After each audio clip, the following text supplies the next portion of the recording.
के इलेक्ट्रिक का बिजली का तरसीली निज़ाम बेहतर के बनाने के बजाय तनज़्ज़ुली का शिकार हो गया। डिस्ट्रीब्यूशन निज़ाम साल 2021-22 के मुकाबले में 3 दर्जे गिर गया। दस्तावेज़ के मुताबिक के इलेक्ट्रिक डिस्ट्रीब्यूशन निज़ाम साल 2021-22 में 0.91 था।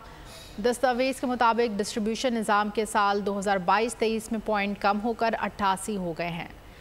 इस वक्त आपको खबर दे रहे हैं कि इलेक्ट्रिक का बिजली का तरसीली निज़ाम बेहतरी के बजाय तनज़्ज़ुली का शिकार हो गया।